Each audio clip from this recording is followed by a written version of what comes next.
Hi.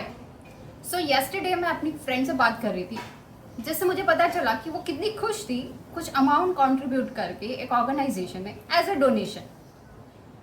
I said okay, good to know, but immediately as a financial consultant I couldn't resist but ended up asking her कि eighty G certificate लिया क्या, and she was like what. So I thought that many of you also might not be aware about ATG certificate and why it is important and what things you need to take care while donating. Here are some key points which you can keep in mind while donating. Because donation is a good thing. We all should create this good cause. But if we can claim deduction on this good cause and do some good for us also, then why not? So how many of you know that you can claim your donations in your income tax returns annually? But उसके लिए there are certain requirements and rules and regulations we need to follow. So let's see what are they.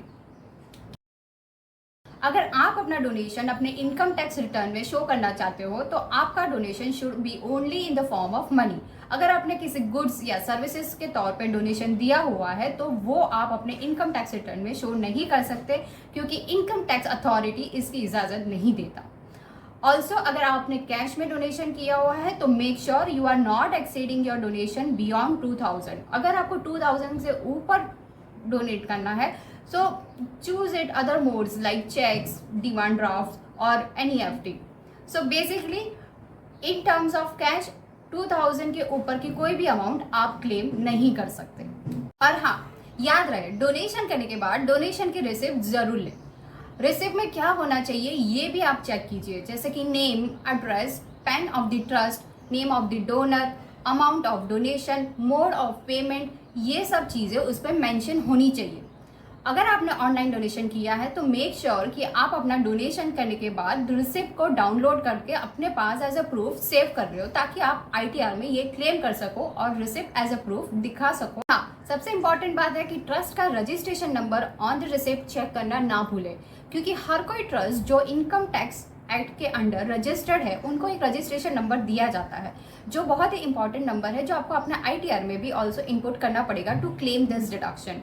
So make sure that they have mentioned their registration number on your receipt.